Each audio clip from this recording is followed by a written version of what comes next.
अस्सलाम वालेकुम दोस्तों, क्या हाल है। उम्मीद है आप लोग ठीक होंगे। मैं भी अल्लाह के शुक्र से बिल्कुल ठीक हूँ। तो welcome back to my channel. और जो मेरे चैनल पर न्यू है उनको भी मेरे चैनल पर खुश आमदीद।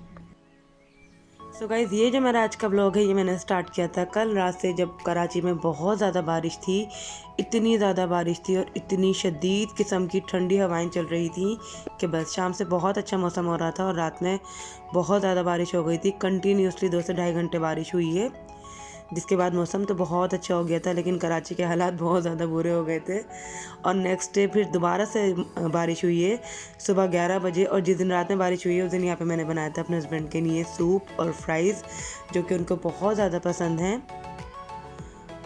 ये है नेक्स्ट मॉर्निंग। इतनी प्यारी सुबह हो रही थी, इतना खूबसूरत सा, हल्की हल्की बारिश भी हो रही थी और बहुत प्यारा मौसम हो रहा था, माशाल्लाह माशाल्लाह। और आज के ही इस व्लॉग में मैं आप लोग के साथ बहुत ही मज़ेदार सी चाइनीज़ की भी रेसिपी शेयर करूँगी।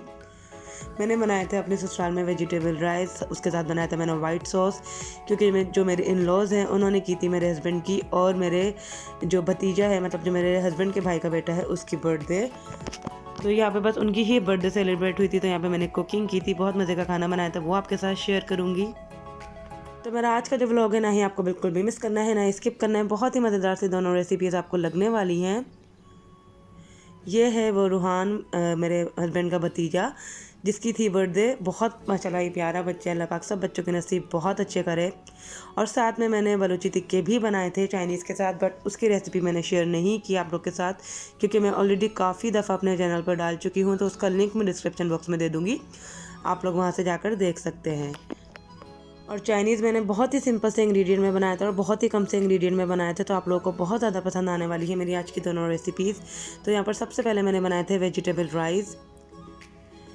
तो वेजिटेबल राइस बनाने के लिए यहाँ पे मैंने ले ली थी 2 अदद गाजरें, जिसको बिल्कुल बारीक बारीक मैंने काट लिया था। 2 अदद मैंने ले ली थी शिमला मिर्च, इसको भी बारीक बारीक काट लिया था। 2 अदद मैंने ले ली थी हरी प्याज, जिसके मैंने पत्ते अलग काटे थे और प्याज अलग काटी थी। मैंने यही सब्जियां ली थी, आप लोग चाहें तो अपनी मर्ज़ी की सब्जियां ले सकते हैं। उसके बाद यहाँ पे मैंने ले लिया था तकरीबन 4 to 5 टेबल स्पून जितना ऑयल, और साथ में मैंने इसके अंदर शामिल कर दिया था 1 टेबल स्पून जितना जिंजर और गार्लिक का पेस्ट, और इसको अच्छी सी खुशबू आने तक मैंने इसको कड़कड़ा लिया था। और जब इसमें से बहुत अच्छी सी खुशबू आ गई थी तब मैंने इसके अंदर शामिल कर दी थी सारी सब्जियाँ। काफ़ी सारे लोग चाइनीज़ में मटर भी डालते हैं चाइनीज़ राइस में, तो अगर आपको मटर डालने हो तो फिर आप लोग पहले से बॉईल कर सकते हैं मटर। सारी सब्जियां डालने के बाद हल्का सा मैंने इसको फ्राई कर लिया था। उसके बाद यहाँ पे मैंने इसके अंदर शामिल कर दिए थे कुछ ड्राई स्पाइसेस, जिसमें था सॉल्ट 1.5 टेबल स्पून जितना। मेरे पास चावल 1 किलो थे, इस वजह से मैं उसके हिसाब से इसमें मसाला डाली थी। आप लोग अपने हिसाब से हर चीज़ की क्वांटिटी कम ज़्यादा कर सकते हैं। उसके बाद यहाँ पे मैंने इसके अंदर शामिल कर दी थी सोया सॉस, चिली सॉस और सिरका। तीनों चीज़ें मैंने इसके अंदर 1 टेबल स्पून जितनी शामिल कर दी थी। ये तीनों चीज़ें शामिल करने के बाद मैंने इसके अंदर शामिल कर दिया था चाइनीज़ सॉल्ट 1 टेबल स्पून जितना और चिकन पाउडर 1 टेबल स्पून जितना। साथ में ही मैंने इसके अंदर ब्लैक पेपर पाउडर भी शामिल कर दिया था 1 टीस्पून जितना। चिली फ्लेक्स मैंने इसके अंदर शामिल कर दिए थे कुटी हुई लाल मिर्चें जो होती हैं 1 टीस्पून जितनी, क्योंकि मुझे थोड़ा सा इसको हल्का हल्का सा स्पाइसी भी बनाना था। ये टोटली ऑप्शनल है, आप डालना चाहते हैं तो डाल दें, अदरवाइज़ आप लोग स्किप कर दें। और बस अच्छी तरीके से मैंने सब्जियों को भून लिया था जब तक कि इसका बिल्कुल पानी ड्राई नहीं हो गया था और ऑयल सेपरेट नहीं हो गया था। जब सब्जियां अच्छी तरीके से पक गई थी तो इसी के अंदर मैंने सब्जियों को साइड में करके डाल दिया था एक अंडा,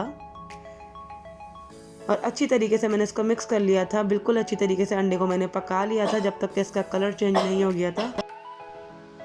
और अच्छी तरीके से इसको मिक्स करने के बाद मैंने इसको वेजिटेबल्स के साथ सारा मिक्स कर दिया था। इसके अंदर मैंने चिकन नहीं डाली थी, क्योंकि जो मैं सॉस बना रही थी उसमें ऑलरेडी चिकन थी, इस वजह से मैंने इसके अंदर चिकन नहीं डाली थी। अगर आप लोग को सॉस नहीं बनाना हो तो फिर आप इसके अंदर चिकन भी शामिल कर सकते हैं। सबसे पहले चिकन शामिल करके चिकन भून लें, उसके बाद वेजिटेबल और फिर अंडा। अच्छी तरीके से मैंने इसको भून लिया था। उसके बाद मैंने इसके अंदर शामिल कर दिया था कनौर का 1 क्यूब, जो जिसमें से 2 होते हैं उसमें से 1 मैंने शामिल करके, और इसको मैंने साइड पे कर दिया था जब सब्जियां हमारी गल गई थी, क्योंकि अब डालने थे चावल। दूसरी तरफ यहाँ पे मैं बना रही थी सॉस, तो यहाँ पे मैंने ले ली थी बोनलेस चिकन तकरीबन 1 पाव जितनी। 2 टेबल स्पून जितना यहाँ पे मैंने इसके अंदर शामिल कर दिया था कॉर्नफ्लोर। 1 टीस्पून यहाँ पे मैंने शामिल कर दिया था ब्लैक पेपर पाउडर का। हाफ टी स्पून यहाँ पे मैंने शामिल कर दिया था सॉल्ट का, और 1 टीस्पून जितना यहाँ पे मैंने शामिल कर दिया था इसके अंदर चिकन पाउडर। उसके बाद सोया सॉस, चिली सॉस और सिरका, तीनों चीज़ें मैंने इसके अंदर शामिल कर दी थी 1 टीस्पून, और जिंजर गार्लिक का पेस्ट 1 टीस्पून जितना। और बस इसके अंदर मैंने तोड़ दिया था एक अंडा और अच्छी तरीके से मैंने इसको मिक्स कर लिया था ताकि सारी चीज़ें अच्छी तरीके से मिक्स हो जाएं, क्योंकि हमें इसको करना था फ्राई। अगर आप लोगों के पास टाइम हो तो आप लोग रख भी सकते हैं, लेकिन मेरे पास टाइम नहीं था, इस वजह से मैंने इसको फ़ौरन ही फ्राई कर लिया था।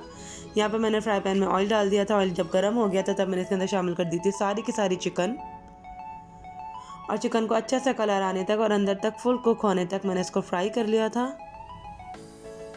यह है सॉस का स्टेप 1। और मेरी सारी की सारी चिकन एक ही दफ़ा में फ्राई पैन में आ गई थी, और बस इसको मैंने छेड़ा नहीं था। 3 से 4 मिनट तक जब अच्छी तरीके से ये फ्राई हो गई थी तब मैंने इसको पलट लिया था, और इसी तरीके से पलट पलट के मैंने चिकन को पूरी फ्राई कर लिया था। और जब चिकन फ्राई हो गई थी तब मैंने इसको निकाल लिया था प्लेट में। यहाँ पे देखिए चिकन फ्राई हो चुकी है। दूसरी तरफ यहाँ पे मैंने ले लिया था पतीली में 2 टेबल स्पून जितना ऑयल, 1 टीस्पून जितना यहाँ पे मैंने ले लिया था जिंजर गार्लिक का पेस्ट, और इसको अच्छी तरीके से मैंने भून लिया था जब तक कि इसमें से बहुत अच्छी सी खुशबू नहीं आ गई थी और ये गोल्डन ब्राउन कलर का नहीं हो गया था। उसके बाद वाइट सॉस में जो मैंने वेजिटेबल्स डाली थी वो भी मैं आपको बता देती हूँ। यहाँ पे मैंने ली थी एक गाजर, छोटी सी मैंने ली थी गाजर, मुझे खुद को पसंद है इस वजह से मैंने डाली थी, टोटली ऑप्शनल है। शिमला मिर्च थी, हरी प्याज थी और हरी प्याज के पत्ते थे। बस ये सारी सब्जियां इसके अंदर डाल के मैंने इसको सौते कर लिया था जब तक कि अच्छी सी ब्राउन कलर की नहीं हो गई थी। उसके बाद मैंने इसके अंदर शामिल कर दिए थे कुछ dry spices, black pepper powder 1 teaspoon जितना, सॉल्ट 1/2 टीस्पून जितना, चिकन पाउडर 1 टीस्पून जितना और चाइनीज़ सॉल्ट 1 टीस्पून जितना। ये सारी की सारी चीज़ें मैंने इसके अंदर शामिल कर दी थी। उसके बाद सोया सॉस, चिली सॉस और सिरका, तीनों ही चीज़ों की मैंने सेम क्वांटिटी ली थी, 1 टेबल स्पून जितना, मतलब 1 टेबल स्पून जितनी तीनों चीज़ें। और अच्छी तरीके से सारी चीज़ें डालने के बाद इसको मैंने मिक्स कर दिया था बहुत ही अच्छी तरीके से जब तक कि इसमें से बहुत ही अच्छी सी खुशबू नहीं आ गई थी। उसके बाद मैंने डाल दिया था इसके अंदर पानी, जितना मुझे सॉस बनाना था उस हिसाब से, और एक मैंने डाल दी थी इसके अंदर कनौर की क्यूब। और बस यहाँ पे मैंने अच्छी तरीके से इसको पकने के लिए रख दिया था। और जब अच्छी तरीके से सब्जियाँ हमारी गल गई थी और अच्छी तरीके से मोटा मोटा उबाल आ गया था तब मैंने इसके अंदर शामिल कर दिया था कॉर्नफ्लोर। 2 टेबल स्पून मैंने कॉर्नफ्लोर लिया था, इसको पानी में हल करके इसको मैंने डाल दिया था और साथ साथ जल्दी जल्दी मैंने इसके चम्मच चला दिया था। थोड़ा सा मुझे कॉर्नफ्लोर कम लग रहा था, इस वजह से इसके अंदर मैंने 1 टीस्पून जितना बाद में भी डाल दिया था, मतलब टोटल 3 टेबल स्पून जितना इसमें गया था। और साथ ही मैंने इसके अंदर चिकन जो फ्राई की थी वो भी शामिल कर दी थी। और बस फिर मैंने इसको हल्की आंच पे छोड़ दिया था, तकरीबन 5 से 7 मिनट के लिए छोड़ दिया था ताकि अच्छी तरीके से पक जाए। और उसके बाद मैंने इसके अंदर डाल दिए थे सेसमी सीड्स, मतलब सफ़ेद तिल। दूसरी तरफ यहाँ पे मैंने चावल भी डाल दिए थे और चावल को मैं लगा रही थी दम। और बस जब चावल अच्छी तरीके से दम आ गए थे तब मैंने इसको कर दिया था सर्व। तो यहाँ पे मैंने एक प्याली में ले लिए थे चावल, इसको मैंने निकाल लिया था एक प्लेट में, और दूसरी तरफ साइड पे मैंने रख दी थी ग्रेवी और इसके ऊपर स्प्रिंकल कर दिए थे मैंने सेसमी सीड्स। तो आई होप गाइस कि आपको मेरा आज का एक छोटा सा व्लॉग और बहुत ही मज़ेदार सी रेसिपी अच्छी लगी होगी। अच्छी लगी हो तो मेरी वीडियो को लाइक करें, शेयर करें, मेरे चैनल को सब्सक्राइब करें, साथ में जो बेल आइकन है उसको प्रेस करें ताकि मेरे आने वाली हर वीडियो सबसे पहले नोटिफिकेशन से आप तक पहुँचे। मुझे दे इजाज़त, अल्लाह हाफिज़।